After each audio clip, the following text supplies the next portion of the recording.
Halo semuanya, pada video kali ini gue akan membagikan skema box NTX SPL115 yang terinspirasi dari skema box SPL yang umum digunakan. Skema ini dikhususkan untuk transducer speaker RCF dengan tipe L15P400 revisi B yang terakhir update pada 8 Maret tahun 2022. Tanpa berlama-lama, sekarang kita ulas aja spesifikasi teknis dan TS parameternya.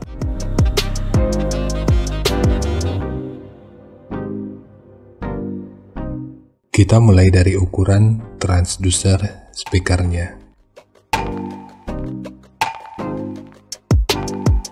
Untuk diameter lubang pada box, ini ukurannya 351 mm dan pada penerapannya nanti bisa digenapkan di 352 mm. Ukuran magnetnya 220 mm. Ukuran total dari magnet hingga gasket 143 mm. Ketebalan gasket 16 mm.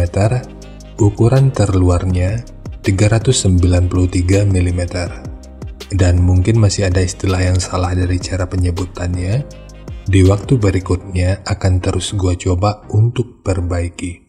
Dan sekilas di awal kita udah mengetahui kalau respon frekuensi pada speaker ini diklaim mulai dari 30 sampai 1500 Hz.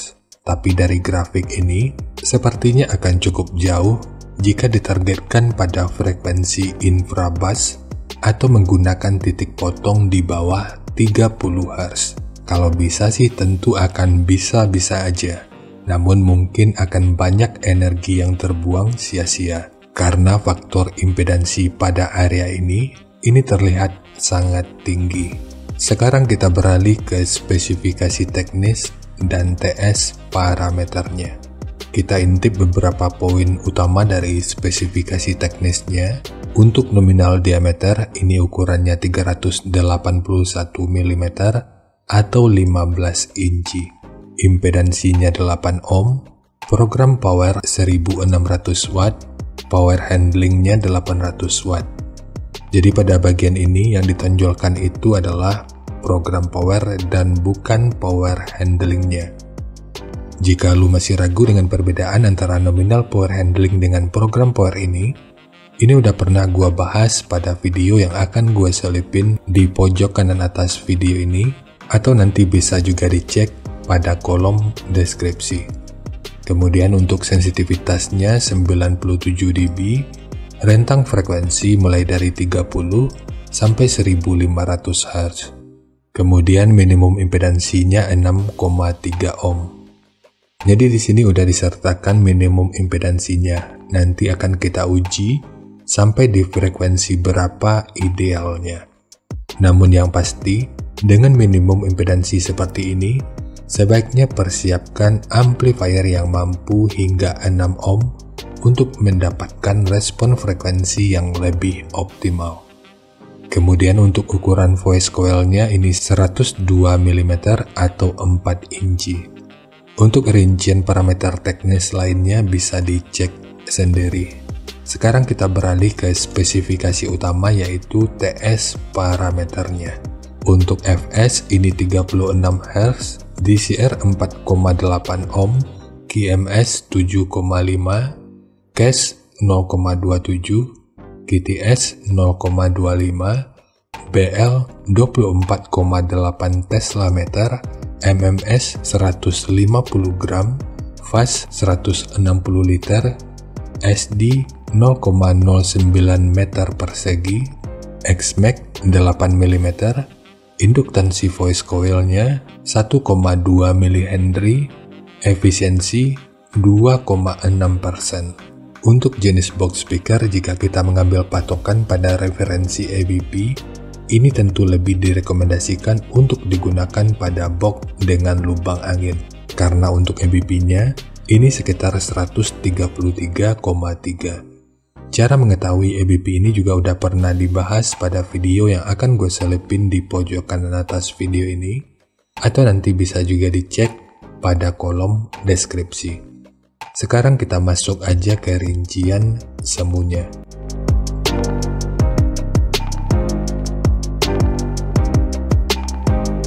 Untuk rincian semu, poin yang gua gunakan di sini adalah 1400 watt pada minimum impedansi 5 ohm. Ini sebenarnya tergantung pada titik potong atas yang digunakan aja. Dan dari hasil penghitungan, minimum impedansinya itu memang berjalan di sekitar 6,3 ohm.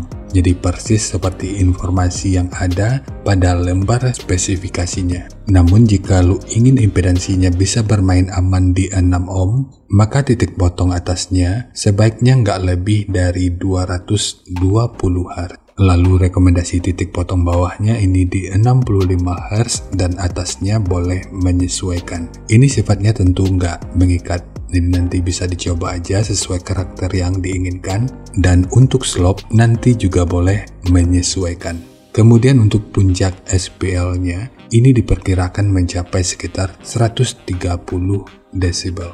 Harap diingat, semua ini merupakan rincian semu, jadi bisa lebih baik atau bisa aja lebih buruk dari yang diperkirakan. Karena untuk efisiensi akhirnya itu juga akan bisa dipengaruhi oleh beberapa faktor. Apakah itu kerapian dan kepresisian dari pembuatan box, kualitas bahan, hingga equipment yang digunakan. Sebelum melanjutkan, harap baca deskripsi video karena ada beberapa informasi tambahan terkait bahasan yang ada pada video ini.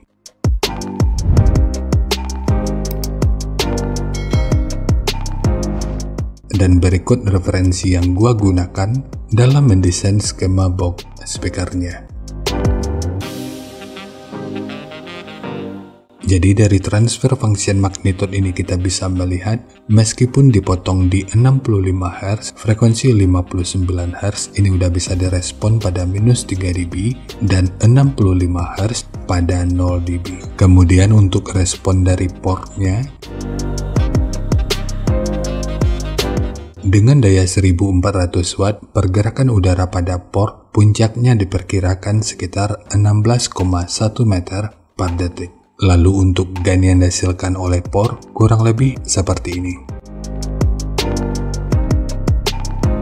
Jadi secara teori, di sini port akan membantu dalam merespon frekuensi hingga sekitar 53 Hz pada minus 3 dB.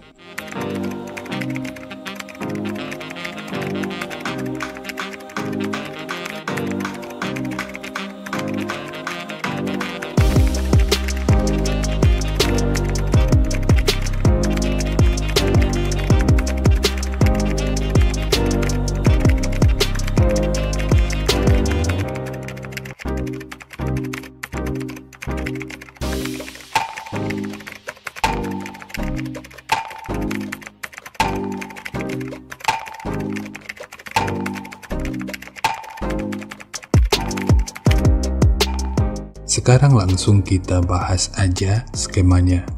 Untuk multiplex, ini menggunakan multiplex dengan ketebalan 18 mili.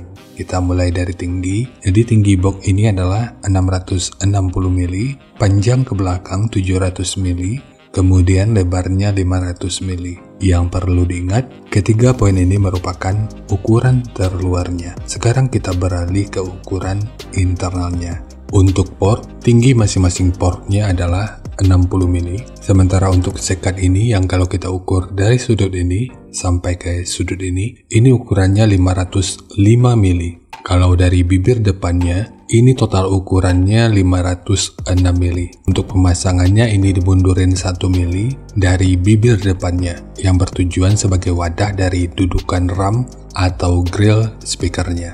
Untuk pembagiannya di sini, ukuran dari sudut ini sampai ke sudut ini ukurannya 365 mili. Ukuran dari sudut ini sampai ke sudut ini ukurannya 104 mili. Kemudian untuk triplek dari dudukan speaker ini menggunakan dua lapis, satu sebagai dudukan utama dari transdusernya dan satu lagi sebagai penguat dari dinding luarnya.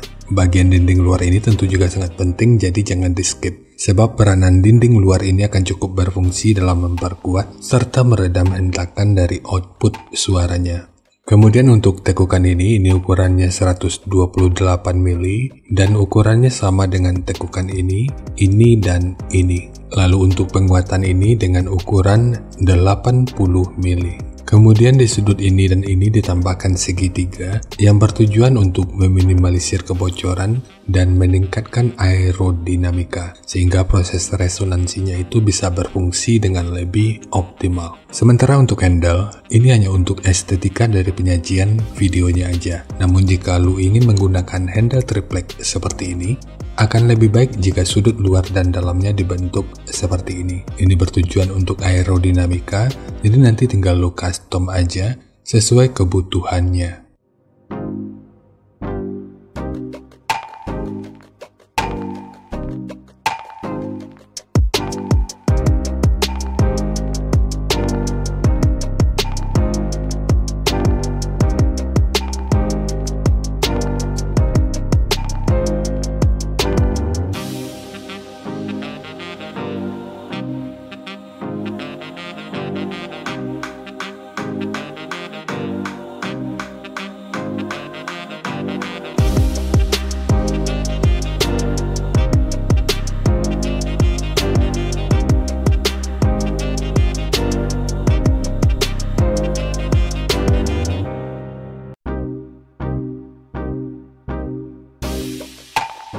Jadi segitu aja untuk skema dari box NTX SPL115 khususnya untuk transducer speaker RCF dengan tipe L15P400.